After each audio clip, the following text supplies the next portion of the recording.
He is known for being an Italian Franciscan theologian and philosopher. He is recognized for his alliance with William of Ockham and Michael of Cesena, as well as his opposition to Pope John XXII. He was expelled from the Franciscan order in 1329. His name is Francis of Marchia. In the vibrant intellectual landscape of 14th-century Italy, a brilliant mind emerged, challenging conventional wisdom and pushing the boundaries of philosophical discourse. This was the story of Francis of Marchia, an Italian Franciscan theologian and philosopher.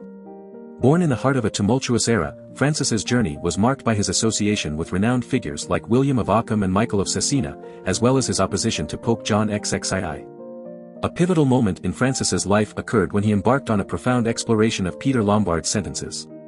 Around the year 1320, Francis found himself immersed in the depths of this influential theological work. However, he soon began to diverge from Lombard's teachings, demonstrating his independent and innovative approach to philosophy. In fact, Francis's intellectual pursuits led him to venture beyond the realm of theology and delve into other disciplines. During his studies, Francis stumbled upon the concept of projectile motion, an idea that he credited to Richard Rufus of Cornwall. This revelation was a testament to Francis's breadth of knowledge and his ability to synthesize diverse ideas.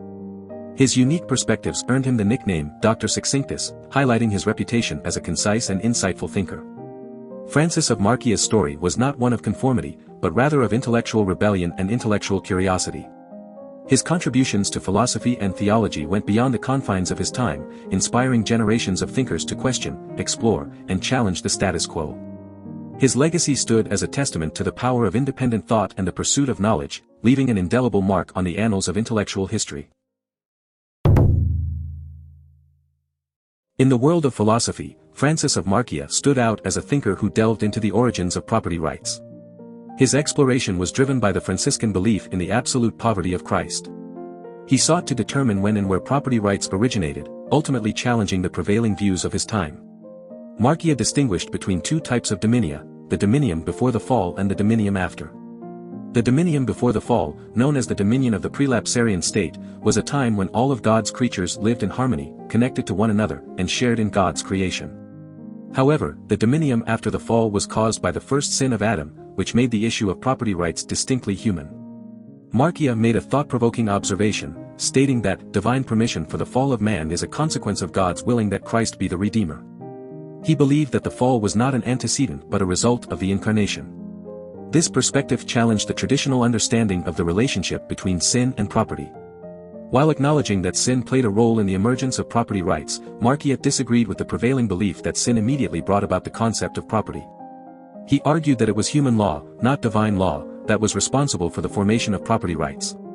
To support his viewpoint, he referred to the story of Cain and Abel, highlighting Cain's corrupted will as evidence for the human influence in the establishment of property. Marchia's exploration of the origins of property rights not only challenged the prevailing beliefs of his time but also offers insights that remain relevant today.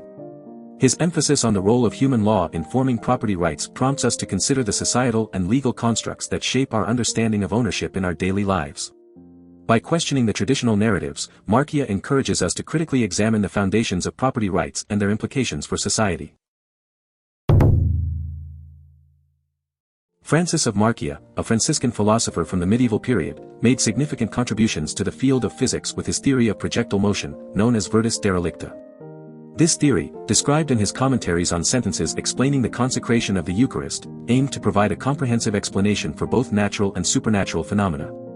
According to virtus derelicta, the motion of an object is caused by a force left behind by the object that acted upon it. Unlike the theory of inertia, which focused solely on natural phenomena, Marchia's theory sought to encompass all kinds of motion, including perpetual and finite, as well as unnatural changes. It is worth noting that Marchia's theory may not have originated solely from him. Other philosophers before him, such as Richard Rufus of Cornwall, had formulated their own versions of virtus derelicta. However, Marchia's contributions cannot be overlooked, as his theory served as a foundation for further refinement by philosophers like Jean Buridan and Gerard O'Donis. These philosophers built upon Marchia's ideas, using them to develop their own concepts of virtus derelicta. The fact that these renowned philosophers found value in Marchia's theory underscores his significant role in the evolution of philosophy on physics during that time.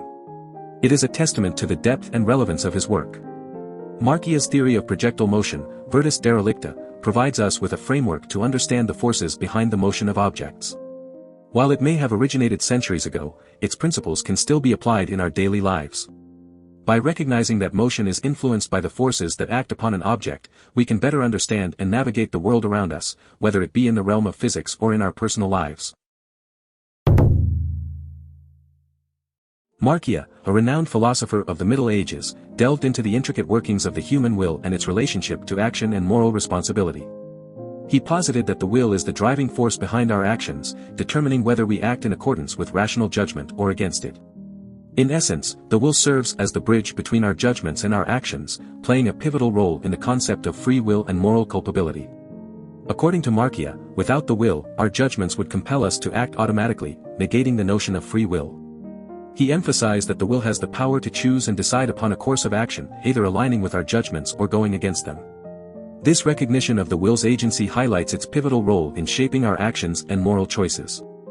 Furthermore, Marchia argued that the will operates under a moral law that obliges it to perform good acts.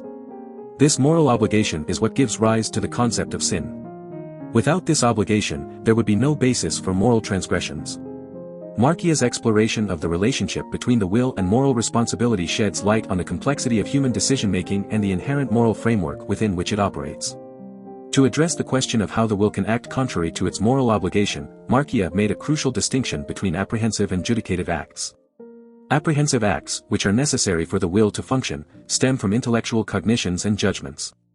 On the other hand, judicative acts arise from more complex knowledge and involve the application of reasoning. Marchia contended that volition does not necessarily depend on rational judgment, allowing for the possibility of the will going against moral obligations and leading to sinful actions. In order to address objections regarding the role of judgment in the decision-making process, Marchia introduced a further distinction between apprehensive and judicative knowledge, as well as two types of rational reflective judgments.